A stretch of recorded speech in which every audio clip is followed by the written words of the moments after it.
page turners, and welcome back to the channel. I'm Matthew, the man with the hat, who reads, and we're looking back at the month that was. This is my January wrap-up for 2026. We're a month into the new year already. How crazy is that? January was okay. It wasn't great, but it wasn't as notoriously bad as last year.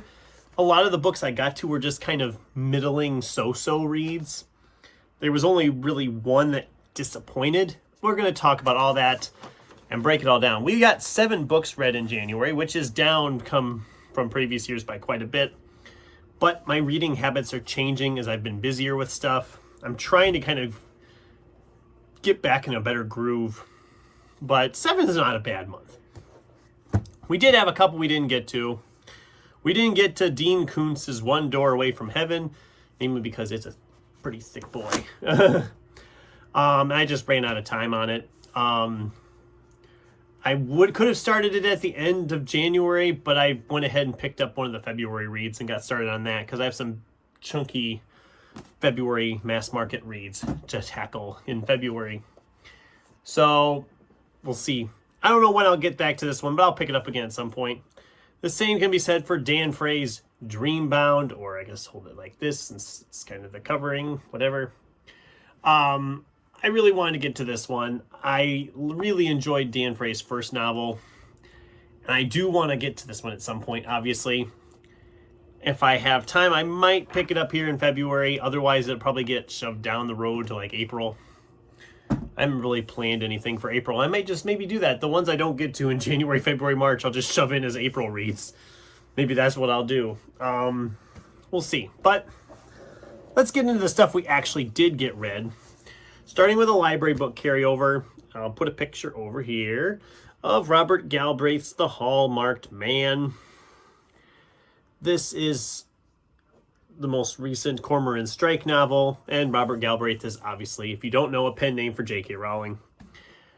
This series has had a really interesting history with me. I liked the first couple books a lot, and then they kind of fell off a little bit. Then the most recent book last year, I really liked compared to some of the other ones. I'm like, okay, we're on a high note.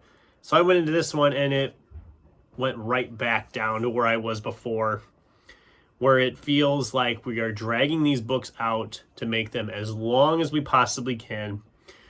I mean, this one was like over 900 pages again, and it doesn't need to be. The mystery half the time just feels like it gets sidelined because we're talking about all their own personal problems, which is fine because sometimes that's more interesting than the actual mystery, like in this case. But it also just seems like we're spinning our wheels at times and certain things that are happening. And they kind of ended this one with like, I don't want to spoil anything, but it's something that we've kind of all been waiting for if you've really liked the series. But knowing how this series has played out, the next book will probably sideline it again for the whole frickin' 850, 900 page run until the very end, where we get like a teaser like, oh yeah, remember how we ended the last book? Well, here we're coming back to it now after 800 pages. And it was a 3-star for me. I just don't know if I'm going to keep on with that series. They keep getting, they're huge books when they come out, and it seems like they're just starting to drag for me. They're not clicking with me like the first few did. I haven't been buying them because the library gets them all. So it's not like I'm wasting money on them or anything, but I don't know. Well, time will tell. Maybe the next one's synopsis will win me back. I don't know. That was a December carryover, as was this one. I didn't get done in December. This is Cameron Johnston's God of Broken Things. This is the second book in his duology. What's the series called? Age of Tyranny. The first book was The Traitor God. I gave The Traitor God 4 stars, so I was excited to kind of carry on with this one. I think I actually liked this one better than the first one. I thought the action kind of got going a lot sooner. The first one, it seemed like, I mean, we had to introduce characters in the world and stuff in the first book. but it felt like that slowed things down. Whereas this one, you already know those things, so you just like, here we go, we're in, let's go. And I thought this one was a lot better I liked this one more than the first one. They're about in the same, like, for good. I liked them both. I think this one was slightly better. The character has continued to develop. I like that. Other characters have come back. I was glad to see some of them other characters back. Some of the new characters are fun characters. It doesn't shy away from killing a whole bunch of people. I liked this, and it's a nice conclusion. It's a nice short fantasy. If you want a short fantasy series, you have these two together. Probably what you'd call the grimdark fantasy. But it was a 4-star read. I enjoyed it. For the most part, it was decent enough.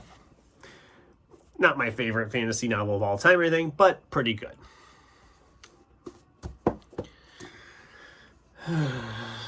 Richard Lang's Rovers. Oh boy, this was the first dud for me for the year. We got a nice dud in real early. If you know, I was trying to kind of clean out some stuff that's been sitting here a while in January. And some of these other ones that we're going to talk about have been sitting here for a while. But this one, I was like, a vampire novel. Sounds like it has some Western themes with it. It might be entertaining. And I know there's some people who love this book. Imagine if Cormac McCarthy wrote a vampire novel, because that's exactly what this book felt like. And I'm not a fan of Cormac McCarthy's writing style. I'm not a fan of his story structure, so this book just did not work for me at all. I was just like, I didn't care half the time. And then I got to the ending of it, and I really was just like, really? That's how we're ending this? We're going to end it this way? What the heck? And then they're like, oh, but there's a bonus story set like 40 years before. I don't care. I didn't even read the bonus story because I didn't care. It's not like it's going to add anything to the book if you published it in the book after the actual book. It was a 2-star for me. I did not like this one at all. I mean, if people like this one, that's great. It just was not what I was expecting. I mean, the book, it's described as a hard-boiled supernatural hell ride. And I don't know where they got that, because half the time I didn't even care what was going on. And it was a disappointment. It was 2 stars. I'm not hanging on to it for obvious reasons, but it was something. It was something. Okay, speaking of books that are too long for their own good, this might also be I don't want to sound like I didn't like this book, because I liked this book, but I had issues with it at the same time. This is Eric Flint's 1632. That's right. This book's been sitting in my collection for 3 years, or actually more than 3 years, and I finally got around to reading it. Was it worth the wait? Kind of. I liked the idea, this concept of like a modern day town in the Appalachians getting just transported through time and being stuck in the middle of Europe during the 30 Years' War. I thought that was like, okay, that's a nice setup. And I have to say that all these characters and the subplots that are kind of thrown in here, you could make a really fantastic TV show out of this. Like the people who did Game of Thrones and stuff like that, guys, get a hold of this. You could make a fantastic series out of this. And you don't even need to like do tons and tons of special effects for some of it, because you're not using dragons, you're not using anything like that. You're just literally using wooded area in a small town. You could do a lot with that on a very small budget, on a smaller budget than some. And there's a lot of subplots. You could make a whole season, probably 2 seasons almost, out of this first book. And there's like 15 books, I think, in the whole world or whatever. I don't know. So I like the concept. I like the ideas that you could do a lot with this concept. But that's also a hindrance to this book. Because in the first part of the book, you get a prologue type deal that is only 3 pages long. And it ruined the entire book for me right from the get-go. Because it tells you in that prologue that when this town gets transported away, they never get home again. That immediately takes away some of the suspense of the story. That you're not sure, okay, is this town going to all of a sudden transport back? Are some people going to be stuck stranded in 1632? Are other people from the past that are in their present time going to get stranded? What kind of cross-referencing can we do? And that never gets brought up. Because of the fact that it's already been spoiled for us. They're never getting home. They just lived out their lives there, whatever. Okay, but like I said, that's a suspense point. You could have built a lot of suspense with that, and you don't. And some of the subplots, it just felt like we got repetitive with some of it. We're like, okay, these people are hooking up. Okay, these people are hooking up. Oh, let's have these people hook up. Okay, I get it. But it was a 4-star read for me because I did move through it fairly quickly, and I did enjoy the concept quite a bit, but I don't need to read it again, and I'm not going to continue on with the rest of the series. It was okay. It was a 4-star because it was enjoyable, but it's not one I ever see myself needing to revisit. But we did revisit Congo by Michael Crichton. I had plans to reread a bunch of Michael Crichton this year, and Congo was the first one I was going to tackle, because honestly, I couldn't remember much of this book. And I think I can see why. I think I like the Michael Crichton more, the technology, futuristic, meddling with stuff, with nature and all this. Congo's not really that. It's kind of that, but it's also kind of not. It's more of an adventure novel with a lot of science thrown in, which is fine. I like that, and I understand why people like this. And I gave it's a 3-star on the reread for me. But I can see why I didn't remember this one, because it didn't leave an impact on the reread as much as some of these other ones. I know, just looking at, like, I can remember, like, things that happened in Jurassic Park. I can remember things that happened in Timeline. I remember things from Prey, from Sphere. I just couldn't remember much of this one at all at the start. And rereading it, again, it's been sitting here a long time since I read it the first time, and I'm not going to stick it back in and keep it because I don't see myself reading it again. If you love this one, that's great. It wasn't my favorite, and I don't think it ever was my favorite Crichton, but now I know. And I probably made a bunch of enemies talking about that book that way, because I know there's a lot of Crichton people who love his stuff, and I like a lot of his stuff. This one just did not vibe with me this time around.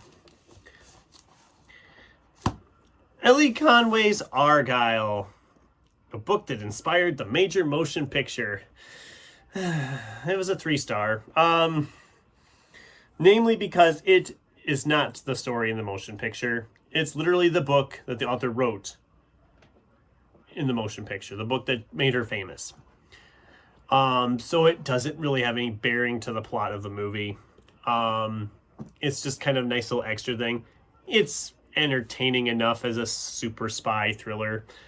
But it's nothing connected with the movie. It was okay. It was all right. I liked it okay, but there again, I don't see myself ever revisiting it. It was okay. It was okay. It was okay.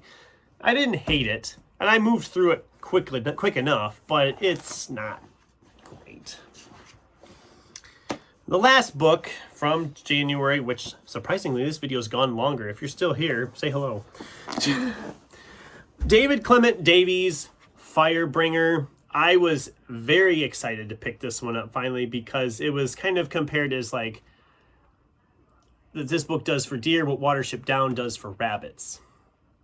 Did for rabbits, whatever one. And I really liked Watership Down. I'm a huge fan of that book. I've been a huge fan of the Redwall books, and I'm thinking we have deer. Okay. It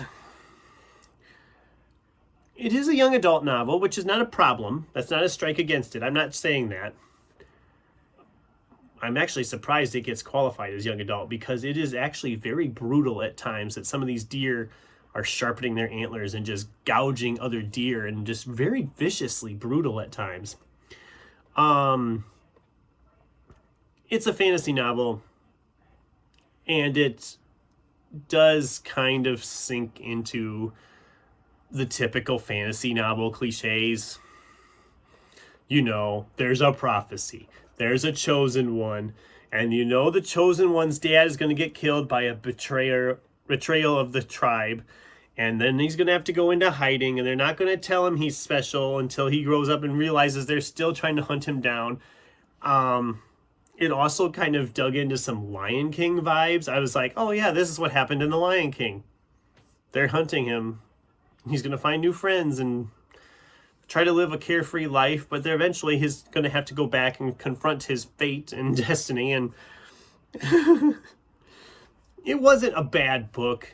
I enjoyed it for what it was. I mean, it is too long. It does not need to be 500 pages long. You could have easily trimmed this thing down and it would have been fine.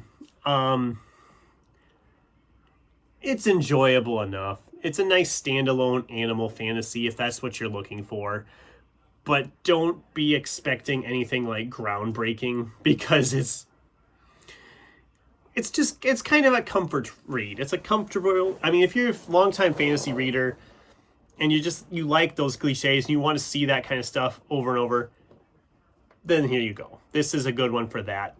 It is a bit, for me, it was a bit predictable. I knew how it was going to play out at the end. I had a pretty good idea what was going to happen, and it didn't surprise me too much. There were a couple surprises in there, but as a whole, it was a 3-star read. It was good, but it wasn't great. I was a little bummed because I was thinking it was going to be better, but it was fine. It was fine. For a while, I was leaving it at 4, but I think as a whole, I dropped it to 3.